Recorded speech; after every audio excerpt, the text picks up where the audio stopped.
Hello friends, welcome to kuboos kitchen. இன்றைக்கி வீடியோவில் நம்ம என்ன ரெசிபி பார்க்க போகிறோம்னா ஸ்வீட் ரெசிபி தான். வீட்டிலே இருக்க சிம்பிளான இன்க்ரீடியண்ட் வச்சு தான் ஒரு ஸ்வீட் ரெசிபி இன்றைக்கி எப்படி செய்கிறதுன்னு பார்க்க போகிறோம். ரவா புட்டு தான் இந்த ரெசிபி. எப்படி செய்கிறதுன்னு பார்க்குறதுக்கு முன்னாடி இது வரைக்கும் நீங்கள் நம்ம சேனலை சப்ஸ்கிரைப் பண்ணாமல் இருந்தீங்கன்னா மறக்காமல் சேனலை சப்ஸ்கிரைப் பண்ணுங்கள், லைக் பண்ணுங்கள், ஷேர் பண்ணுங்கள், கமெண்ட்ஸ் பண்ணுங்கள், மறக்காமல் பெல் நோட்டிஃபிகேஷனை கிளிக் பண்ணுங்கள். அப்போ தான் நாங்கள் அப்லோட் பண்ணுற வீடியோஸ் வந்து உங்களுக்கு உடனுக்குடன் வந்து சேரும். வாங்க கிச்சனுக்குள்ளே போகலாம். இப்போது ஃபஸ்ட்டு ஒரு மிக்சிங் பவுல் எடுத்துக்கலாம். ஒரு கப் அளவு வந்து வறுத்த ரவை வந்து எடுத்துக்கலாம். நீங்கள் வறுத்த ரவை, வறுக்காத ரவை எது வேணாலும் எடுத்துக்கலாம். வறுக்காத ரவையாக இருந்தால் நீங்கள் ஒன் டைம் வந்து வறுத்து சேர்த்துக்கோங்க. பவுலில் வந்து வறுத்த ரவையை வந்து சேர்த்துக்கிட்டேன். 1/4 டேபிள் ஸ்பூன் அளவு வந்து உப்பு சேர்த்துட்டேன். அடுத்து வந்து பால் மட்டும் சேர்த்துக்கிறேன். காய்ச்சி ஆற வச்சுருந்த பால் வந்து கொஞ்சம் கொஞ்சமாக சேர்த்துக்கணும். நான் வந்து சொல்லப்போனால் ஒரு 4 டேபிள் ஸ்பூன் அளவு வந்து சேர்த்தேன். பால் பார்த்திங்கன்னா இந்த மாதிரி கையால் நல்லா வந்து பிசைஞ்சு எடுக்கணும். பால் சேர்த்ததுக்கப்புறமா பால் இன்கேஸ் வந்து அதிகமாகிடுச்சுன்னா பிரச்சனை கிடையாது. நம்ம கொஞ்சம் நேரம் ரெஸ்ட் கொடுப்போம், மொத்த பாலும் அப்சர்வ் ஆகிடும். இப்போ நம்ம இதை வந்து 10 மினிட்ஸ் டிஸ்டர்ப் பண்ணாமல் அப்படியே வச்சிடலாம். 10 மினிட்ஸ் கழித்து எடுத்து பார்ப்போம். இப்போ பாருங்கள், நல்லா வந்து ரவை ஊறி வந்துருச்சு நம்ம பாலில். இந்த டைமில் நம்ம நல்லா வந்து உதுத்து விட்டுக்கலாம். புட்டுக்கு நம்ம வந்து எப்படி உதுத்து விட்டு வைப்போமோ அதே மாதிரி நல்லா வந்து உதுத்து விட்டுக்கலாம். ஸோ நம்ம ஊற்றின பால் எல்லாமே நல்லா வந்து ரவையில் அப்சர்வ் ஆகிடுச்சு. நல்லா வந்து பார்க்க சொல்லே தெரியுது. இந்த மாதிரி ரவையை வந்து நல்லா வந்து உதுத்து விட்டுக்கோங்க.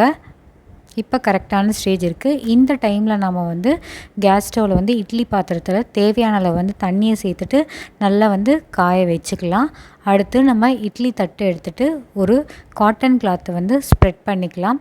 ஸ்ப்ரெட் பண்ணிவிட்டு நம்ம ஆல்ரெடி மிக்ஸ் பண்ணி வச்சுருந்த ரவையை வந்து இந்த ஒயிட் கிளாத்தில் வந்து ஸ்ப்ரெட் பண்ணிக்கலாம். நல்லா வந்து கலந்து விடுங்க. அப்போ தான் நமக்கு ஈக்குவலாக வெந்து வரும் ரவை பார்த்திங்கன்னா. ஸோ இப்போ இது எல்லாத்தையும் வந்து க்ளோஸ் பண்ணிடலாம். க்ளோஸ் பண்ணாமல் விட்டிங்கன்னா இட்லி வேகிறப்போ மேலே தண்ணி எல்லாம் இந்த ரவையில் வந்து விழுந்துடும். நீங்கள் இந்த மாதிரி கம்ப்ளீட்டாக வந்து க்ளோஸ் பண்ணிடுங்க. இப்போது இட்லி பானையில் வந்து வச்சிடலாம். இது குறைஞ்சது பார்த்திங்கன்னா 10 நிமிஷம் நல்லா வெந்து வரணும். நீங்கள் மீடியம் ஃப்ளேம்லேயே வச்சு இதை நல்லா வேக வச்சு விடுங்க. அடுத்து நம்ம வந்து 10 நிமிஷம் கழித்து பார்க்கலாம். இப்போது நமக்கு 10 நிமிஷம் ஆயிடுச்சு. கேஸ் ஸ்டவ் வந்து ஆஃப் பண்ணிடலாம்.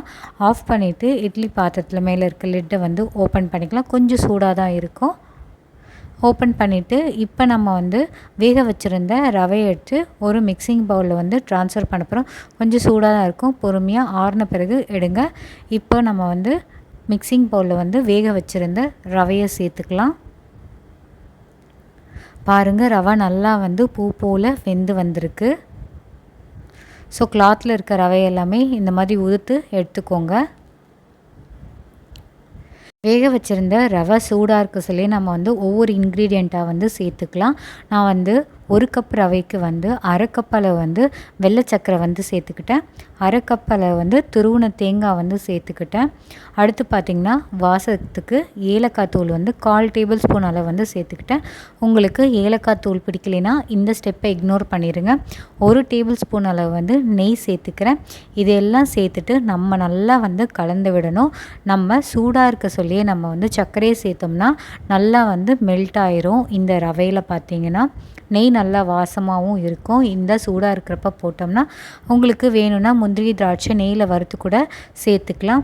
அவ்வளோதாங்க. ரொம்ப சிம்பிளான ஈஸியான ஒரு புட்டு ரெசிபி வந்து இன்றைக்கி வீடியோவில் எப்படி செய்கிறதுன்றதை பார்த்தோம். இது சின்னவங்கலேருந்து பெரியவங்க வரைக்கும் தாராளமாக சாப்பிடலாம். வீட்டில் நமக்கு யூஷுவலாக இருக்கக்கூடிய ஒரு பொருள் தான் ரவை பார்த்திங்கன்னா. இது எப்பயுமே நம்ம வந்து உப்புமா மாதிரி செஞ்சு கொடுக்குறத நிப்பாட்டிட்டு ஒரு டைம் வந்து இந்த மாதிரி ரவா புட்டு வந்து மார்னிங் பிரேக்ஃபாஸ்ட்டுக்கோ இல்லை ஈவினிங் ஸ்நாக்ஸாகவோ குழந்தைங்களுக்கு செஞ்சு கொடுங்க. மிச்சம் இல்லாமல் சாப்பிட்ருவாங்க. இப்போ நான் என்ன பண்ணுறேன்னு பார்த்திங்கன்னா ஒரு பவுல் எடுத்துக்கிட்டேன். கொஞ்சமாக வந்து தேங்காய் வந்து ஸ்ப்ரெட் பண்ணிவிட்டு நம்ம ரவை புட்டை வந்து இந்த பவுலில் வந்து சேர்த்தாச்சு. நல்லா ப்ரெஸ் பண்ணி விட்டுக்கோங்க. ஒரு பிளேட்டை எடுத்துகிட்டு இந்த மாதிரி கவுத்து போட்டிங்கன்னா நமக்கு அழகான ரவா புட்டு வந்து தயாராகிடுச்சு. இந்த மாதிரி கொடுத்திங்கன்னா குழந்தைங்க வந்து என்னதுன்னு கேட்டு விரும்பி சாப்பிடுவாங்க. கட்டாயம் உங்களுக்கு இந்த ரெசிபி பிடிச்சிருக்குன்றத நான் நம்புகிறேன். நீங்கள் ஒரு முறை வீட்டில் வந்து செஞ்சு பார்த்துட்டு எப்படி இருக்குன்றதை எங்களுக்கு மறக்காமல் கமெண்ட்ஸில் தெரியப்படுத்துங்க. உங்களுக்கு இந்த ரெசிபி பிடிச்சிருந்தால் மறக்காமல் சேனலை சப்ஸ்கிரைப் பண்ணிவிட்டு சப்போர்ட் பண்ணுங்கள். அதே போல் இந்த ரெசிபியை உங்களோட ஃப்ரெண்ட்ஸ் அண்ட் ஃபேமிலிக்கும் ஷேர் பண்ணுங்கள். இதே போல் வேறு ஒரு டிஃப்ரெண்ட்டான ரெசிபி வீடியோவில் சந்திக்கலாம். பாய்.